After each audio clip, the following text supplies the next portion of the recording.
welcome to Senior Chapel. Will y'all stand and worship with us?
Giving a will or receiving a will, come on up to the stage and gather beneath this projector right here.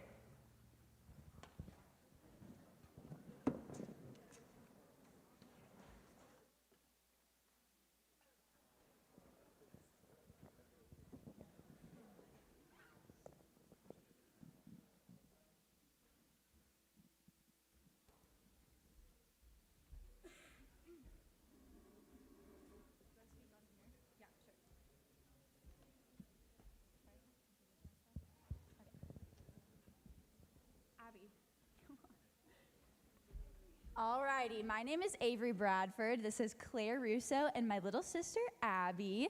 So a little backstory. Abby is notorious for always conveniently forgetting her wallet every time she comes out to eat with me and Claire. So if you want to open up your gift, you have to show people what it is. We got her a wallet and a tile so she can never forget her wallet anymore. So we just wanted to say we love you and we're going to miss you so much next year. Yes, hope you enjoy our little gift. I love you so much. Thank you for being my little sister, basically. And going to miss you so, so much. And hopefully you can think of us every time you go to eat. And yeah. Okay.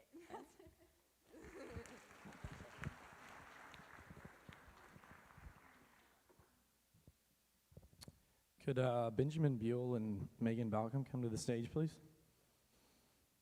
Benjamin? Oh, there you are. Coming up here. I'll start talking. I'll go with Ben first. So, as you may know, Ben is going to be the NHS president next year, following in my footsteps. And I thought there's no better way to pass on the torch than to pass him a mini little figurative actual torch. It's a pen of NHS. So, Ben, this was worn by me, and now will be passed on and worn by you. And this is the most powerful symbol in this entire community. Wear it proud. Thank you. All right. Now for Megan. This is my younger sister. She's a junior. She plays soccer. I play soccer. And if you followed soccer this year, you may have seen a headband worn on this head. And I think I've told a lot of people this, but I am very convinced that it holds magical powers. And fun fact, I have worn this since middle of the summer, practicing for the season, all the way through March. It has never been washed a single time. So, Megan, I could think of no one better than to pass on these magical powers than to you, and it's your decision if you want to actually wear it or not, or wash it, but here you go. Thank you. Yep, there you go.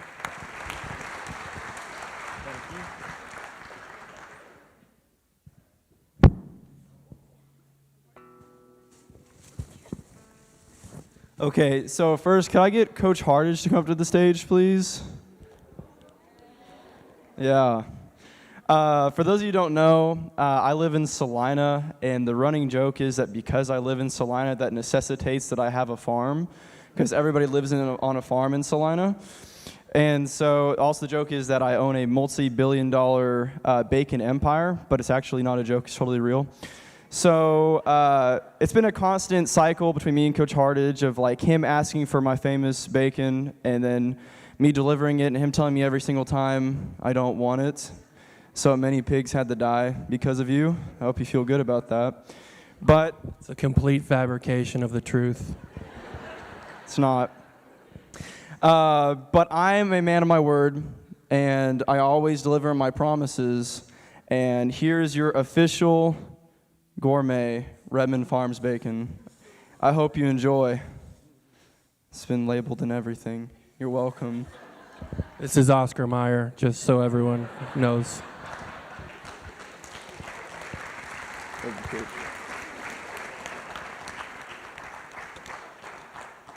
Okay, and Harper, my little sister, will you please come up to the stage, come next to me?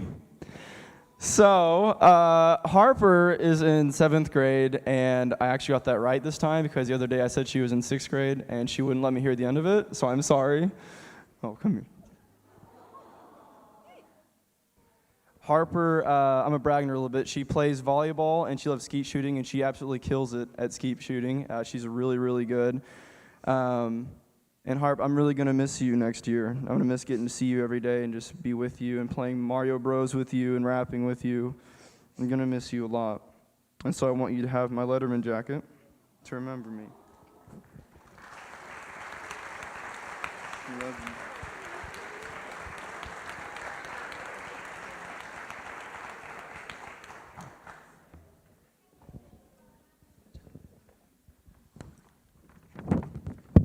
Can I have Kendall Drosch, Katie Pelham, and Julia Bowers up here, please? It's been a years-long tradition for the graduating senior captain to pass down the softball bucket hat to the next year's senior leaders. I'm probably only supposed to pick one of you, but I couldn't pick between the three of you, so I had to just give it to all of you. These girls embody all the qualities of godly leaders, and I'm so excited to see them lead the softball team. So I have something. Is Kendall here? No. Okay. Well, I have something to say about her, but I'll just talk about you. So Julia, you are a fighter. You know, nothing is impossible and nothing is too big for you to handle. You lead fiercely, but you lead well. You never give up and you never accept anything less than your absolute best. You're hardworking and ambitious.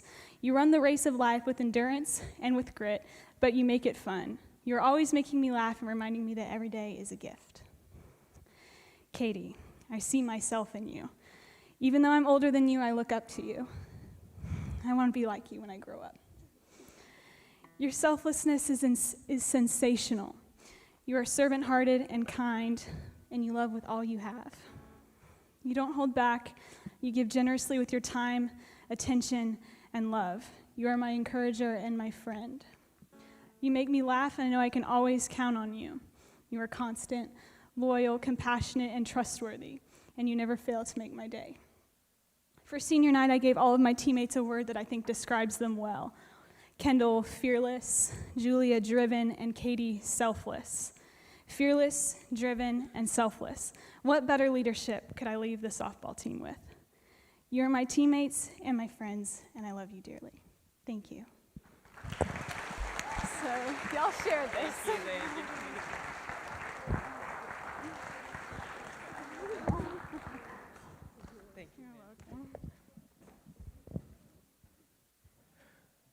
If I could get my brother Arden, and I don't know if he's here, but if he's here, Preston McCollum to the stage.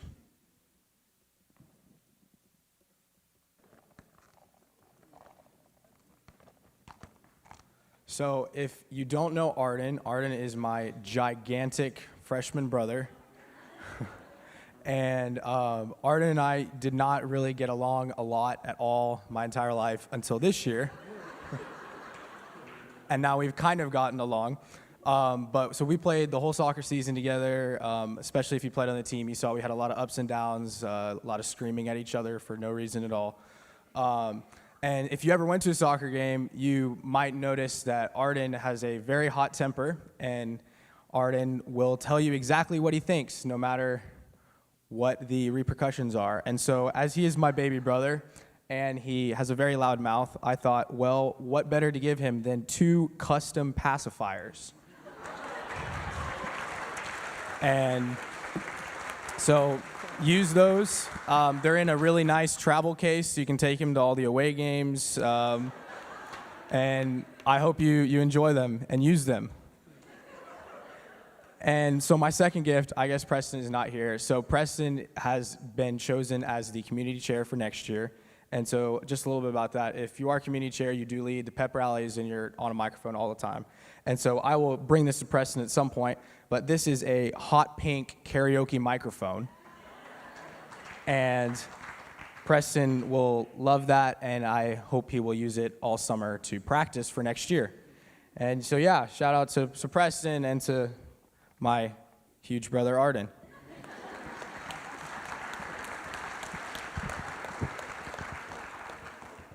Okay, so I won't be giving NHS president to Ben, but I'm giving you the marching band dog tags passed down from a senior to junior every year.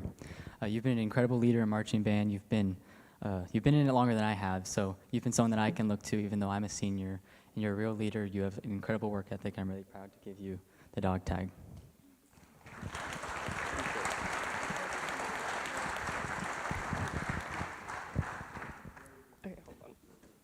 Okay, so I am willing 2 people 2 different things. So Sibley is right here, and Abby Gleason is currently taking a test, so she can't be here. But I'm gonna start with Sibley. And so this is for you, and for those of you that don't know, I ran cross country and track with her, and then she was also on the soccer team with me. And so we have some inside jokes in here. We have some lucky socks that were worn by me that she can have, and some lucky pre-wrap. And if you run cross country, you know that the blocks are disgusting, so I packed a ton of them in there for her. And so I love Sibley, and she's like a little sister to me. And then for Abby, I was varsity soccer captain this year, and I have worn this number my whole life. And so she is getting the honor of wearing jersey number 8 for her last 2 seasons. So. Okay, hi everyone, I'm Sydney, and today I'm going to be boiling something down to Lauren Burns. So here, you can take this. Lauren and I first met back in preschool in Miss Brewer's class, but due to our different ages, we got put into separate grades, and then her freshman year and my sophomore year, we both decided to play soccer, and by play, I mean sit the bench the entire time. Throughout that time, we made a lot of jokes, we laughed a ton, and ultimately we just created a super strong bond. I told her constantly, I was like, I'm gonna will you something down at Senior Chapel, and she was always like, Sydney, no, don't. Like, just don't talk about it, it's too sad, it's too far away. Well, the time is here. So basically, Lauren, today, there's a few other things in there, but the main thing is a ring, and on that ring, it says TPWK. For y'all who don't know what that means, it stands for Treat People with Kindness, and there's a lot of reasons why I gave you a ring with that on it, but the main reason why is because, Lauren, you have the biggest heart out of anyone that I know. Don't cry. You have the biggest heart out of anyone that I know, and I'm so proud of you for all that you've done with your life. You never put anyone down, and like I said, I'm just so proud of you, and I'm gonna miss you so much, so please know. I'm only a phone call away, and yeah. Come to Sydney. Don't cry.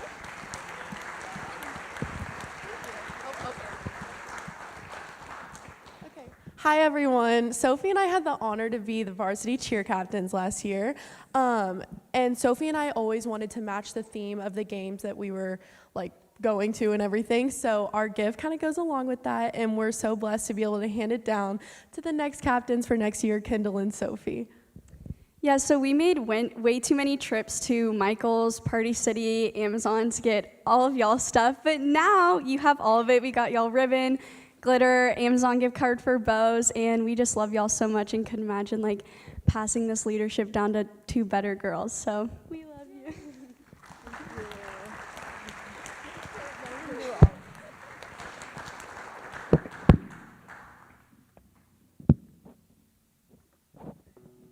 Okay, we're gonna sing another song, so why don't y'all stand again?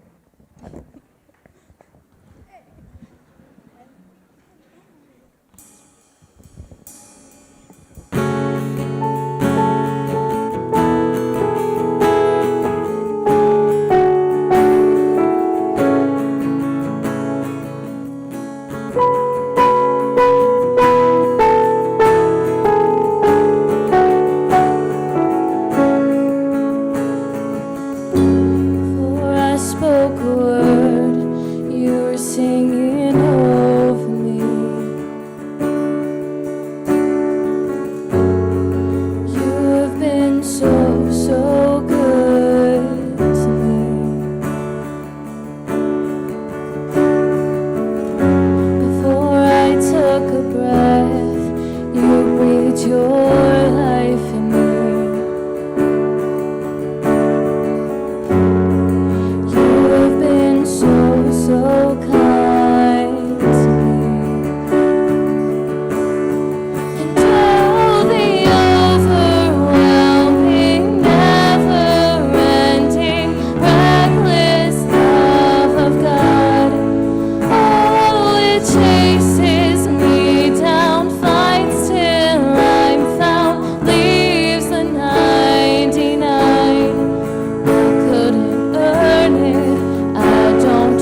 Dear God, I just want to thank you for this year. Even though it was hard, even though it was chaotic, even though it was different and really difficult at times, I want to thank you because I know that you can turn chaos and disorder into beauty. And I want to thank you for making us all stronger and better people and bringing us closer together and bringing us here today. And as we get into the testimonies next, I pray that anyone who's speaking, you'll take away their nerves and you'll help everyone to listen to what they have to say. And thank you so much for loving us, and we love you. Amen. Okay, if you're giving your testimony, head on up here, and you're more than welcome to use this podium mic right here.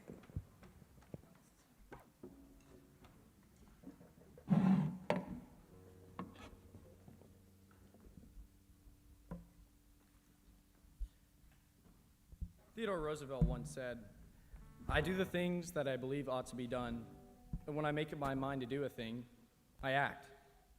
My name is Trenton Balcom, and some of you may have seen me on the soccer field, and others on the NHS throne, and a select few of you may have seen me on the theatrical stage.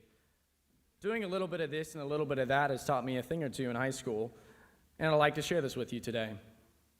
By the end of it, as we reflect in unison at the life that is Trenton's, we will all revel in the glory of the faithfulness of God. Has anyone ever asked you what's the most embarrassing moment of your life? Regardless if anyone has asked, you probably think about it every once in a while or all the time, or even dread the very activity that took you under. For me, this question has an easy answer. 4th grade. I'm up in front of the whole school, not here thankfully, reading a poem I had written to my father, who was a proud watchdog. All the kids who volunteered to do this, yes, I in fact volunteered to do this, and you may be questioning why exactly I did by the end of the story. Anyways, we stood up on a stage in a line with our dad standing behind us, and that day my dad wasn't able to make it because he had worked, so I was a loner.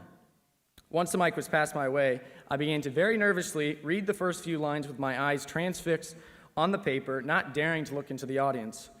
I think I made it to the 3rd line, and then it was all over. I started bawling.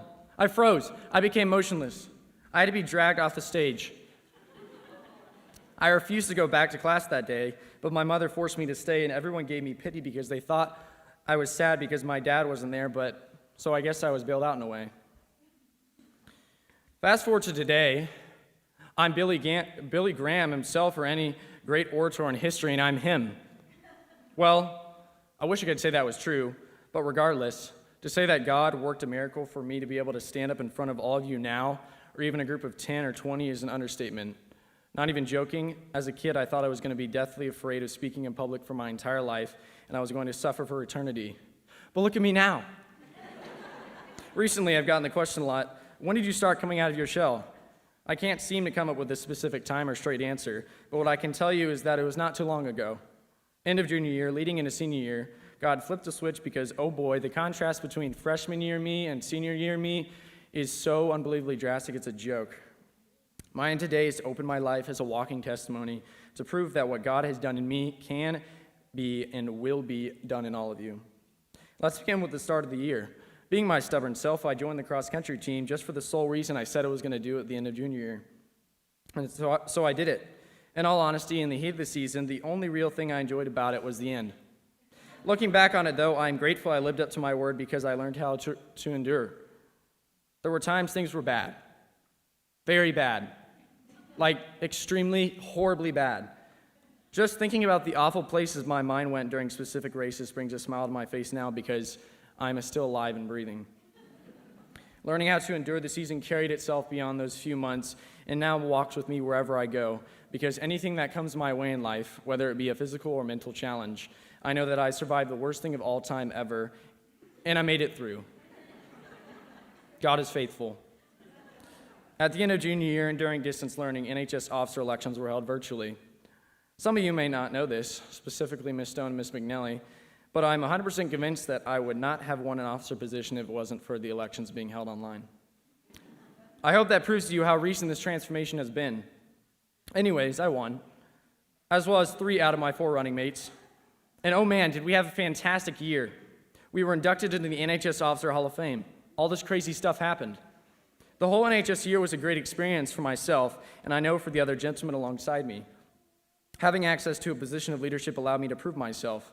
I know there's many of you out there who feel like you're a leader among your peers, which I bet you are, and if that's the case, and even if that's not the case, I advise you to seek out positions of leadership to prove yourself.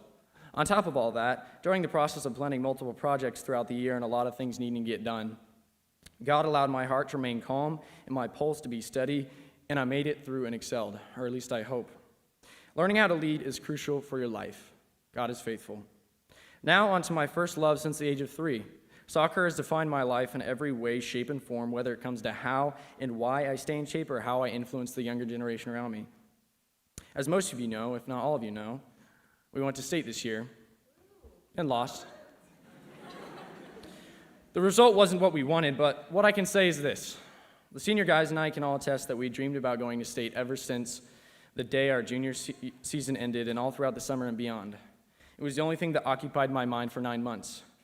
Reaching the point at which we dreamed and maybe didn't even dare to think about how real it was allowed me to learn how if you believe in something so deeply that it consumes everything about you, you can act and speak your dreams into existence. God is faithful. Last but not least, let's discuss the highlight of my entire life. My dear comrade, Tyler Heaton, called me one evening and asked, "Do you want to be in a musical?"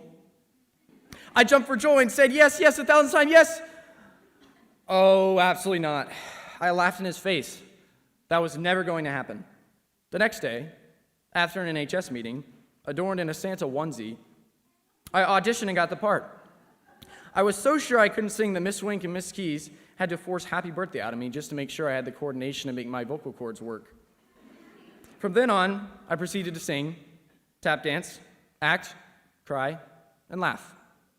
Imagine the most uncomfortable and intimidating thing you could ever do, and that was the musical for me. But I did it, and you know what? I'm not ashamed to say I had some fun. I bet there are many, and if not many, there's probably at least one thing in your life that is a stretch or something you've never imagined doing. Whatever it may be, however uncertain or uncomfortable it may feel, do it just to do it and see what happens. Embracing the unknown will allow you to accelerate your personal growth farther than you could have imagined. God can and will work through anything. Don't think, act. God is faithful. As I wrap up, I will tie all the pieces together so it all makes sense. Through everything I've experienced, all the challenges I've faced, all the new waters I've tested, one word has defined my life and how I conduct myself, and that is initiative. Don't be afraid to take the initiative and do something before you overthink it. Most of all, be confident.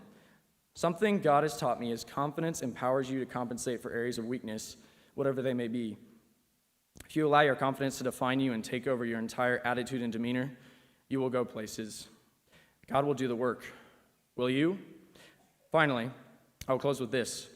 My great internship boss, Mr. Wexler, wisely told my dear compatriot, Jonathan Darrell, and I, that if you want to be successful in this world, you must have 3 things: great communication skills, contagious creativity, and good old common sense.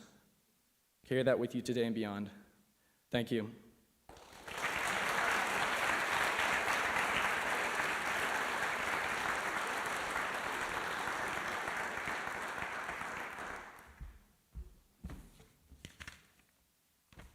Okay, hi everyone, I'm Olivia Martinez, and I'm a senior, obviously, because if I wasn't, I'd be like escorted off the stage right now.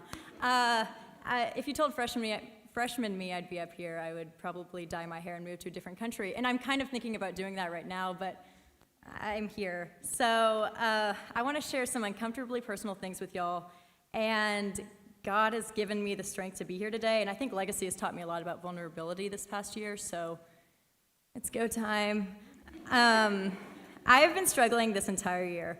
My confidence is non-existent, my emotions are all over the place, and it hasn't been fun. It's ironic considering everything my senior year, besides the global pandemic, has been the stereotypical perfect high school experience. I have a ton of solid relationships. I won Homecoming Queen, which, by the way, I don't know why y'all aren't bowing down to me anymore. We need to work on that, guys.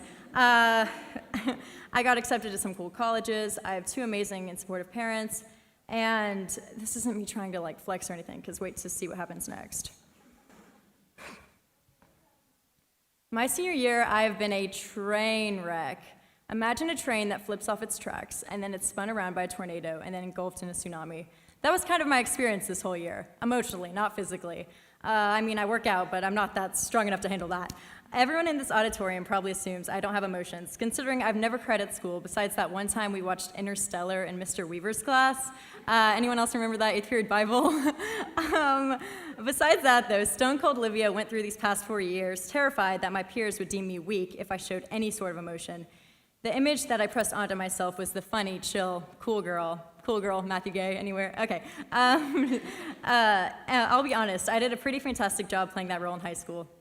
And before I go on, I want everyone to know that it was not all an act, obviously. I love everyone sitting here today and enjoy your presence a ton, but sometimes the pressure I'd feel trying to keep up this imaginary image that no one else cared about was way too much for me to handle. Do I have to get off the stage? No, I'm kidding. Okay. This inner turmoil that I had suppressed for years all started to spill out when the inevitable question every senior in high school is asked came up. Where are you going to college? My go-to answer, I don't know. The next question, give me some of your top choices. My insecure self's answer, it's complicated. And no hate to anyone who asked. I get curious too. And it's understandable that the question would arise because I am a senior and college is kind of the next step. But the reason I'm mentioning it is that it was almost like I had a script in my mind and I went into autopilot when the big bad word came up. College, that is, nothing inappropriate. For everyone curious, I'm going to William & Mary in Virginia, and that was not decided until mid-April. So a moment of silence for my confused self 2 months ago. Okay. My poor parents did their very best to calm me, and they were great throughout this whole painful process. If you know me, you know I'm an overgeneralizer, and sometimes there would be nights where I'd just be at the dinner and say, I'm not going to college, I'm not doing it, I don't know what I'm gonna do, but I can't do it. And my poor parents would then talk me down and help me remember how excited I was just a year ago about the prospect of getting out of Frisco.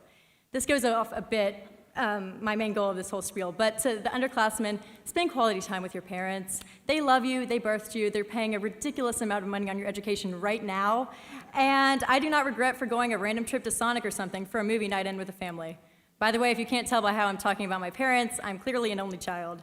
And also, listen to our podcast, Strange Love of Movies. I have to plug it. I'm sorry, God. I'm sorry, Legacy Administration. It's just a big thing. Back on track. I was a mess for a solid 4 months, like I already said. And nights where I wasn't crying myself to sleep were extremely rare. I couldn't be proud of myself. I'd get 100 on a test and shrug. I'd be complimented in the hallway and think I didn't deserve it. I'd be congratulated on college and physically shudder. It was pretty bad. I felt like the invisible girl prancing around the halls and taking up space. If I ever voiced these feelings, people would roll their eyes and say, I'm the announcements girl, and everyone knows who I am. Even if somewhere in me I knew that was true, I don't think I even wanted that. I didn't know what was worse, the pressure of being known or the discomfort of being unknown. It is something I think a lot of people our age struggle with, and I need everyone listening to know and realize that I'm not unique. I'm not standing on the stage expecting praise or sympathy or pity. I don't want pity. No. I'm just speaking about my personal experiences and hope it can connect with some other people feeling this way. So to my people feeling invisible, I hope our vibes are connecting right now. Okay. Enough with the emotional stuff. Let's get to the joy of my testimony and why I'm here. What got me through it, you may ask? Any guesses? Senior Chapel, Legacy Christian Academy? It was God. It genuinely was. My relationship with Jesus has never been showy, but these recent months I've referred back to his word and prayed more than I ever have before. Praying is powerful, and God does so much to turn those fears into something you can tackle and overcome. I certainly haven't overcome my anxiety or stress, but I'm growing and getting better. I mean, just yesterday I was kind of having a sadness attack on my way home from school, but here I am today appearing fairly confident because I want to tell my truth and God's truth. Talking in front of y'all is terrifying, but it is a part of my healing process. I don't want to go to college closed off, and I hope none of y'all do either. It is important that we all open up to those closest to us. And if you don't trust anyone or feel too judged, know that God is there, and he already knows what you need. But he'd love if you asked. God doesn't judge, and neither do I. Let's all be there for each other these next few months before college and enjoy the present and not focus too much on what is to come. I know every single one of us, myself included, has a bright future ahead. Being vulnerable is scary, and I didn't enjoy this one bit, but I thank God for the courage and everyone here for listening. Nobody has it all together, so pray for your classmates, love your parents, and a big shout out to all of the amazing teachers these past 4 years. I'm going to miss you guys so much, and I'll miss seeing and learning from y'all every day. You guys are the best. As Jesus once said in a much more momentous occasion than this, it is finished. I'm done. Thank you.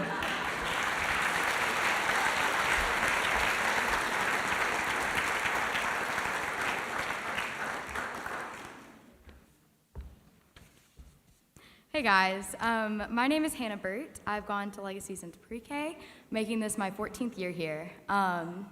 Legacy has been where I've grown up. Over these past 14 years, I've learned everything from how to read and write and who God is and what he's done for me. And that's the second part, so we're gonna focus on here. First and foremost, I wanna thank Legacy for the biblical knowledge that it's blessed me with. I've struggled with a plethora of things over the years. However, through it all, I've had no doubt in my mind that the gospel is true. I know for a fact that Jesus came to this earth, lived a sinless life, died a substitutionary death on the cross, and rose again 3 days later, all out of love for me and for you, and out of a desire for us to spend eternity with him. I can't thank the Legacy community, particularly the Bible department, enough for showing and teaching me this time and again. I thought about using this time to share my testimony, the trials and victories that the Lord used to draw me closer and closer to him. However, the more I thought and prayed about it, the more I felt God calling me to share what he's been teaching me throughout this season of life, this senior year. Until recently, never in my life have I felt as if God was speaking to me. As I said before, I have no doubt in my mind of the gospel. However, I struggle with having an intellectual, knowledge-based faith rather than a personal relationship. This has challenged me over these this has been challenged over these past 2 summers through the Sky Ranch Sigma program. There, I was mentored by counselors and staff who truly love the Lord with their whole hearts. I was and still am in awe of their fiery passion that they have for the Lord. This past summer, I was convicted after a conversation with our camp director. I had just finished my Sigma defense, basically meaning I was questioned about my faith for about an hour, forced to give a reason for the hope that is in me. I thought I'd killed it because of my broad knowledge of theology, particularly apologetics. Shout out to Mr. Littleton. However, at the end of my spiel, the director stopped and asked something that has stuck with me since. Why do you read your Bible? Why do you know all of this? Is it to prove that your beliefs are right for argument's sake, or is it to relay your true, undying love for the Lord? I was so convicted following that conversation. As I'm sure many of you understand, I struggled with viewing my Bible as a textbook and my quiet times as an obligation, something I just had to do to be a good Christian. I realized that much of my faith was for appearance and that I viewed Christ as more of a historical figure than the Lord and Savior of my life. I had spiritual highs, of course, short, emotionally stimulated periods where I felt on fire for the Lord, but it never seemed to last more than a week or so past camp.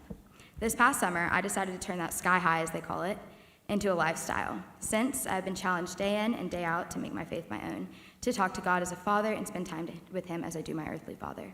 This has taken the form of journaling, spur-of-the-moment quiet times, prayer, worship music, podcasts, and the like. I found that the creativity and spontaneity in time with him has been one of the utmost importance, as it takes our time together from an obligation or a habit to a true relationship. Because of this opportunity that God has given me to get to know him better, I'm truly seeing and hearing him in my everyday life, which has been incredible. Lately, God has been teaching me about waiting. This topic first caught my attention in a podcast titled Waiting Well. Since, I've seen it in sermons, quiet times, music. God's kind of been slapping me in the face with it.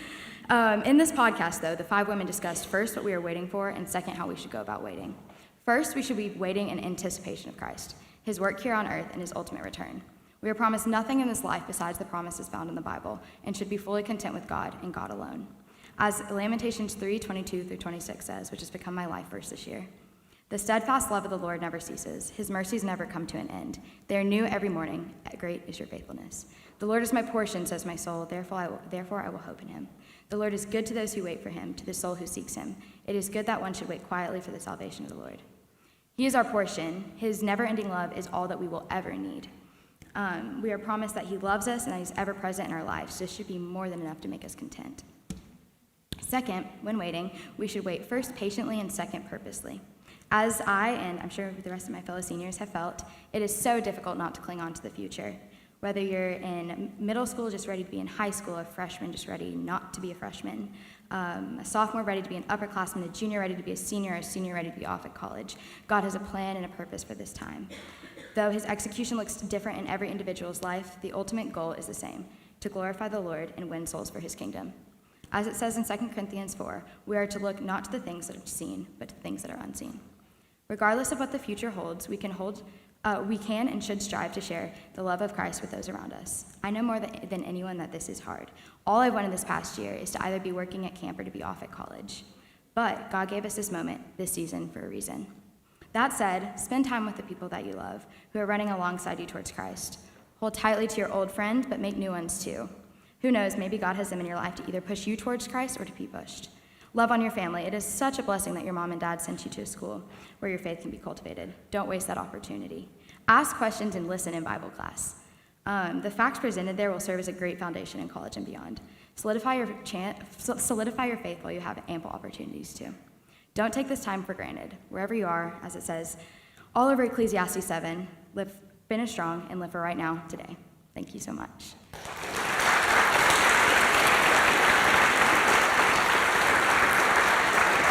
We're going to sing a couple more songs for y'all, so why don't you stand up again? Thanks.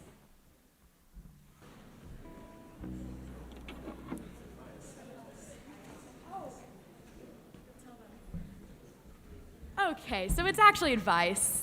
If you're giving senior advice, come up here. My bad. You can be seated for now. Yeah, and you can sit down. Sorry, guys.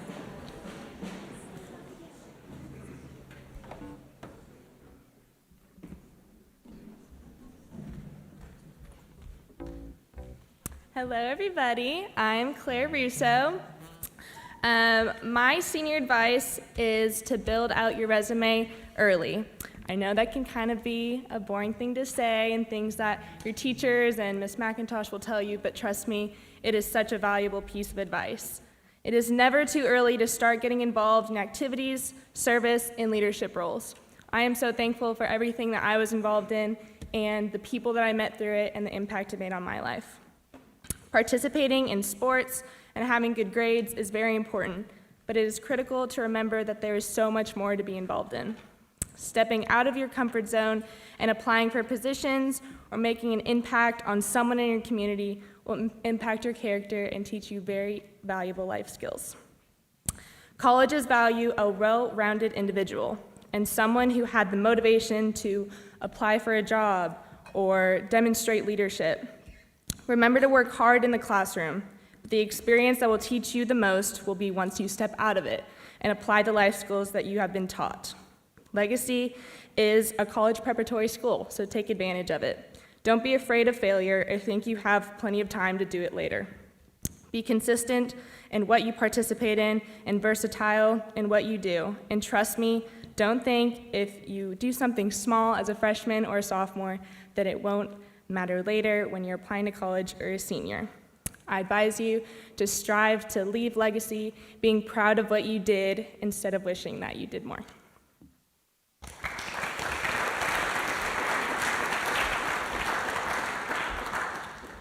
Hi there, my name is Sarah Dilly, and my advice is very short and very simple.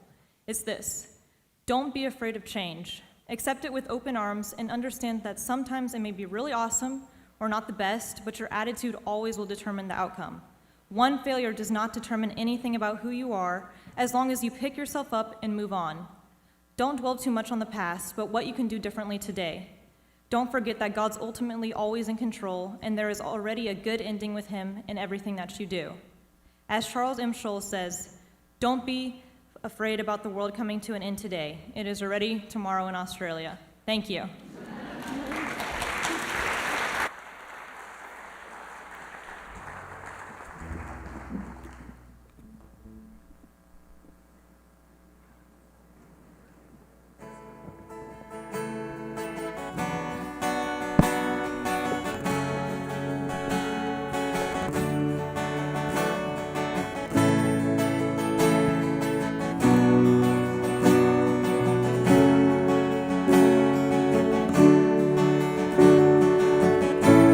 I've carried a burden for too long on my own.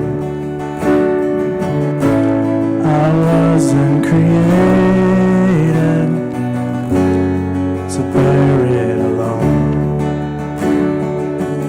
I hear your invitation to let it all go, and I see it now. I'm laying it down, and I know that I need you. I run to the Father, I fall into grace. Don't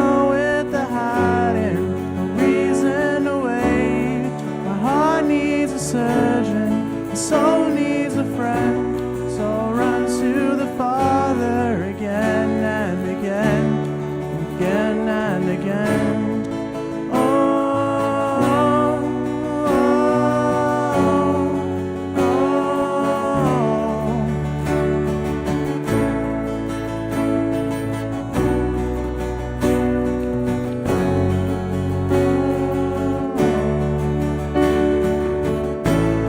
You saw my condition, had a plan from the start. Your son for redemption, the price for my heart. And I don't have a context for that kind of love. I don't understand, I can't comprehend. All I know is I need you. I run to the Father, I fall into grace. I'm done with the hiding, the reason the wait. My heart needs a surgeon, my soul needs a friend.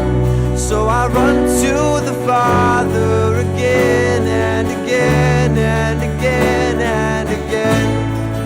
Oh, oh, oh, oh,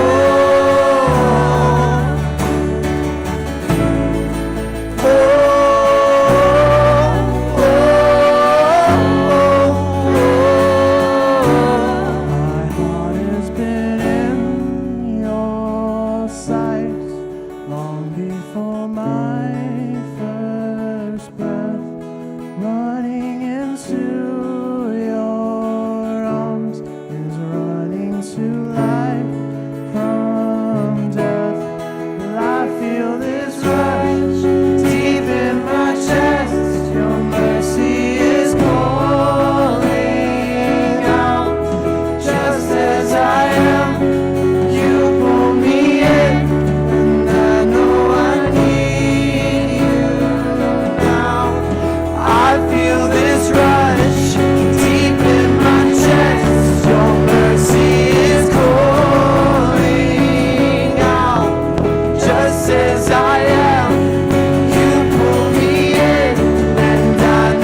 Amazing grace, how sweet the sound that saved a wretch like me.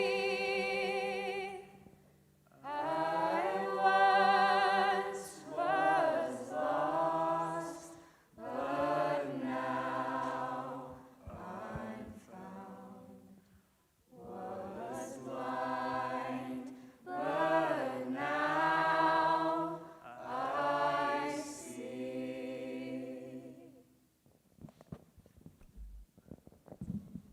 That's it.